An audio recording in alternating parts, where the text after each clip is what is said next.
This is how 23-year-old Dvir Fisher ended up nearly losing his life in Gaza, but instead experienced a miracle. Dvir Fisher, who's from the Jerusalem area, served in the IDF as a combat medic.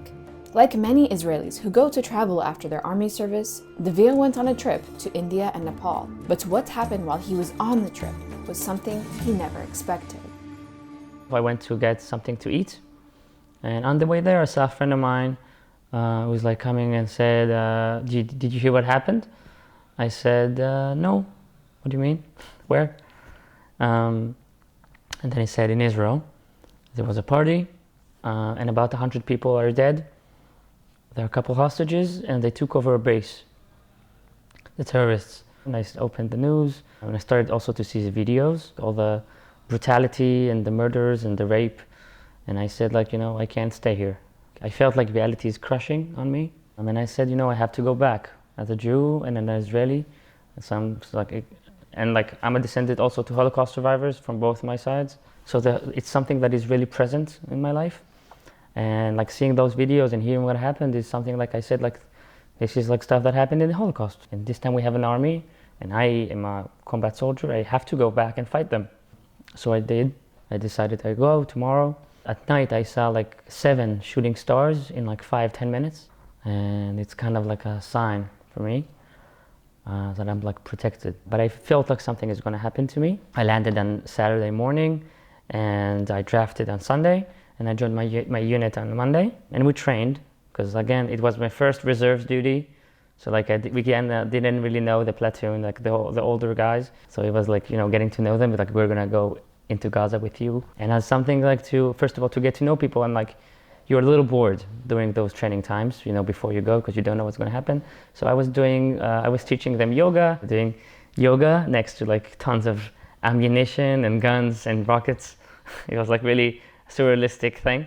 We got into Gaza by foot, I think at the night between October to November, 31 and 1st of November. We got into Bet Hanun, which is the northest city in Gaza. It was a scary walk. We walked for like 7-8 kilometers and it was scary and the bag was heavy. During those times, your mind is running thoughts. So I was like, I'm doing it for my family and I'm doing it for my friends and for my life and for my country. And just for something that is bigger than me.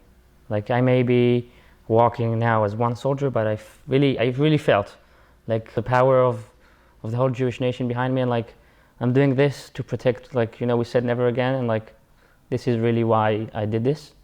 So this kind of like got me through the night. So we got into Bet Hanun at at the beginning of the morning. We had some missions. Our whole mission was to conquer the area, take out terrorists if we see, and like ammunition, rockets, anything that could use into terror attacks, to clean it out.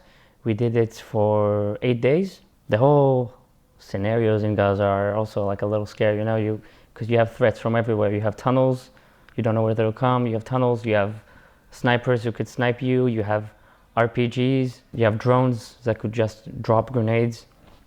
So like the threat is from everywhere. So you're like in constant stress. You barely sleep for like, you sleep 2-3 hours and then you have something to do. If it's to guard or to go on a mission.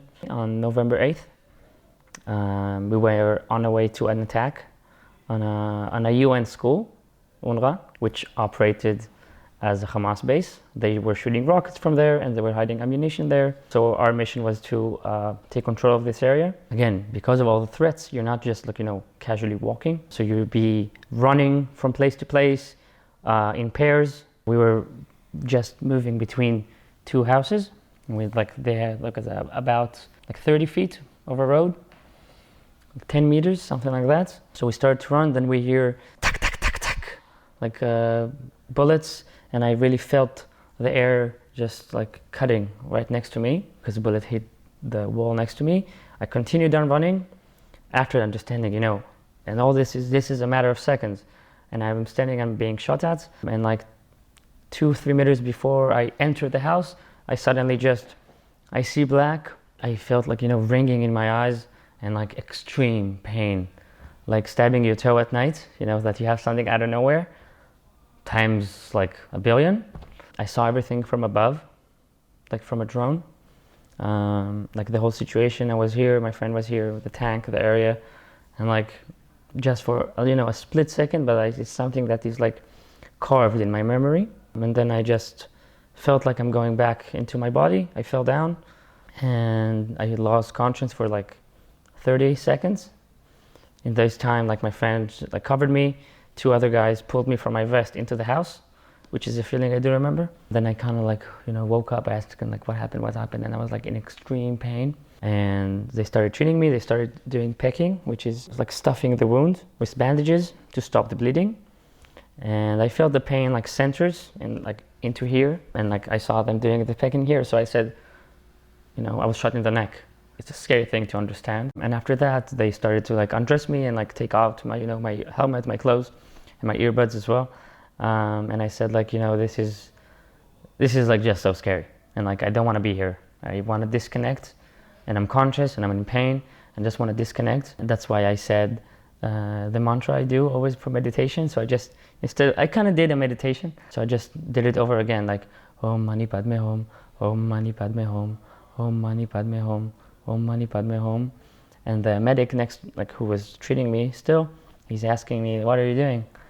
And I said, I'm doing a mantra for me that I learned in India. I said, okay, good, stay conscious. The evacuation was pretty quick, and the doctor came to me and said like, I'm gonna have to like sedate you. After that in the hospital, with my whole family around my bed. But then they explained to me like what a miracle happened, because the bullet came in from here, went out of here, through my neck, without hitting anything critical to life. It did hit the edge of my vertebra of C6. That causes some like nerve pain in my hands and legs sometimes, but it didn't hit any of the main arteries or any of the other pipes we have in the neck, and we have so many. So it was like the doctor told me like, if I have to sit now with you on an anatomic map of the neck and like try to draw a route for a bullet to go through, I wouldn't be able to do that better than this bullet. So it's like, they said it's like something 1 to 1,000,000, that something like that happens. I was in the hospital just for 1 week, and they let me go. On October 8th, I heard what happened, and on November 8th, I was injured. Oh, and another sign. So I was injured on Wednesday. On Tuesday night, we did another mission, and I saw again like 4 or 5 shooting stars at night. And I said, like, this is another, like, it reminded me, I said, like, this is like what happened in Nepal. And 12 hours later, this miracle happened to me. Since Dvir's miracle, he's been on a road to recovery, both physically and mentally. Something so rare and like special happened to me. There has to be some kind of reason and for me to live, and I have to find that. So I bought a microphone and I started a podcast that I interview other soldiers, and not only soldiers, who got injured physically and emotionally by the war. And I tell them stories. I interview them. I hear out there. First of all, I hear how they got injured, and then how they feel after it and how they recover. And because I feel it's something that we don't get to hear about. Dvir has also found a community to recover with here at the Brothers for Life house. Brothers for Life came into the hospital room I was in. First of all, they look different. Both of them had prosthetics legs. And they said, we're a foundation, we were in your place as well, and we want to invite you into this community and this family, and we want you to know there is a community for people who are just like you, who got injured in combat. And it's like a really good bond, because I feel you can really, really bond with someone who has been through stuff like you. Is there anything you'd share with somebody who is also navigating their own path to recovery after a traumatic experience? That it will take time. So don't expect like to wake up one morning and everything will be fine. Like I wish, but it's not realistic. So we have to stay patient. But it's something that you'll grow out of, and you'll find so much strength within yourself. It will lead you to places you didn't think you'd get to. Like if you asked me a year ago, I wouldn't think I'd be like, having a podcast, or I don't know, interviewing people, or like getting interviewed by myself. It's something like, life leads you, and let it lead you, because really good stuff are coming.